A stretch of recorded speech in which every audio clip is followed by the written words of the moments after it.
About the layoffs.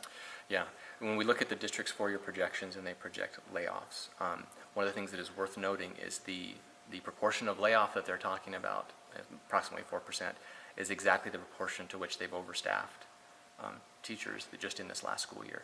So my worry, and keeping in mind also that those are very conservative numbers in terms of revenue, didn't even reflect the statutory increases in funding.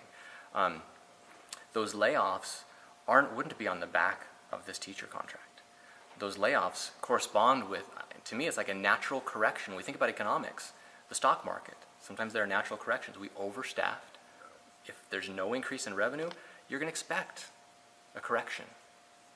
I don't think that we're going to be in that situation because even just the increases already in statute will make up for that.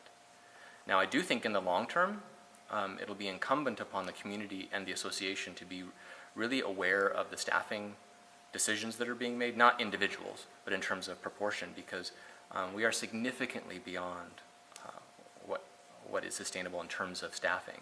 I shouldn't say that. We're significantly beyond what is funded by the state. It can be sustained if it's prioritized in the budget, but it's not something we can't continue to do hires of 20 FTE every year with stagnant enrollment, because unless enrollment grows, we're not getting student-driven revenue. Because the new law is per student. Well, it would have been before. The new law in terms of how teachers are funded is per FTE, which is a change. But revenue has always been driven by student FTE enrollment. Right, okay. Yeah. And so if we don't have an increase in enrollment, we wouldn't expect an increase in revenue other than what's already in statute. And that's always been the case. Okay.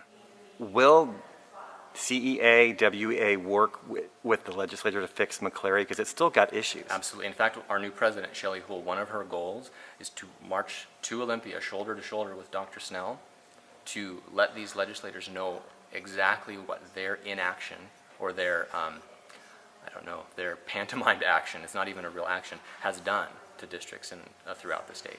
That's one of her goals as the leader of our association, side by side with Dr. Snell.